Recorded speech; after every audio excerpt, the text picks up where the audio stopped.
நடராஜர் கோவில் சிதம்பரம் பஞ்சபூத ஸ்தலங்களில் ஒன்றான ஆகாயத்தை குறிக்கும் ஸ்தலமாகும். இத்தலம் 12 திருமுறைகள் அனைத்திலும் பாடப்பட்டுள்ள ஸ்தலம் என்னும் பெருமையை கொண்டதாகும். சிதம்பரம் ரகசியம் என்பது இக்கோவிலில் நடராஜர் சன்னதிக்கு அருகே ஒரு திரை இடப்பட்டிருக்கும். அதற்கு பின்னால் தங்க வில்வ மாலை தொங்கவிடப்பட்டிருக்கும். இந்த திரையை விலக்கி பார்த்தால் காட்சியளிப்பது ஒரு உருவம் அல்ல, மாறாக ஒரு வெற்றிடம் அல்லது ஆகாயம். இந்த வெற்றிடம்தான் இறைவனின் ஆகாய வடிவத்தை குறிப்பதாகும். அதுவே அருவமான இறைவனின் வடிவம் என்றும் நம்பப்படுகிறது. பக்தியின் மூலமாக மட்டுமே அருவமான அந்த ஆகாய தத்துவத்தை உணர முடியும் என்பதே சிதம்பர ரகசியின் சாராம்சம். மனிதரின் உடம்பும் கோவில் என்பதனை விளக்கும் வகையில் சிதம்பர நடராஜர் கோவில் அமைந்துள்ளது. மனித உடலானது அன்னமயம், பிராணமயம், மனோமயம், விஞ்ஞானமயம், ஆனந்தமயம் என்னும் 5 சுற்றுகளை கொண்டது. அதற்கு ஈடாக சிதம்பர நடராஜர் கோவிலில் 5 திருச்சுற்றுகள் என்னும் பிரகாரங்கள் உள்ளன.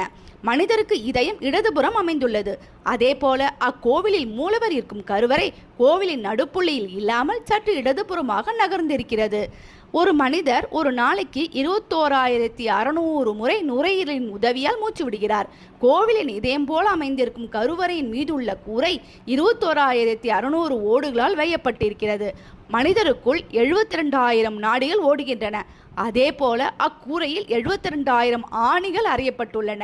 இதயத்தின் துடிப்பே நடராஜரின் நடனமாக உருவகப்படுத்தப்பட்டு இருக்கிறது. இத்தலத்தின் மூலவர் திருமூலநாதர், பொன்னம்பலநாதர் சுயம்பு மூர்த்தியாக அருள்பாலிக்கிறார். உற்சவர் நடராஜர், அம்பாள் உமையாம்பிகை, சிவகாம சுந்தரி. ரத்தனத்தால் செய்யப்பட்ட நடராஜர் விக்கிரமும் ஆதிசங்கரர் அளித்த ஸ்படிகலிங்கமும் இன்றும் இத்தலத்தில் பூஜித்து வரப்படுகிறது. இக்கோவிலுக்குள் திருமூலட்டானம் எனும் தனிக்கோவில் ஒன்று உள்ளது. அர்த்தசாம வழிபாடு முடிந்த பின் எல்லா கோவில்களிலும் உள்ள சிவகலைகள் அனைத்தும் இந்த மூலத்தான லிங்கத்தில் ஒடுங்குவதாக ஐதீகம். கோவிலுக்குள் பல்வேறு சன்னதிகள் அமைந்திருக்கின்றன. சிவகாம சுந்தரி அம்மன் சன்னதி அருகே யமன் மற்றும் சித்திரகுப்தனுக்கு சிலைகள் அமைந்துள்ளன. கோவிலில் கோவிந்தராஜ பெருமாள் கோவில், பாண்டியநாயகர் கோவில் என்ற கோவில்கள் அமைந்துள்ளன. இந்த பாண்டியநாத கோவில் முருகன் கோவிலாகும். இக்கோவிலில் ஆறுமுகம் கொண்ட முருகன் வள்ளி மற்றும் தேவசேனாவுடன் காட்சியளிக்கிறார்.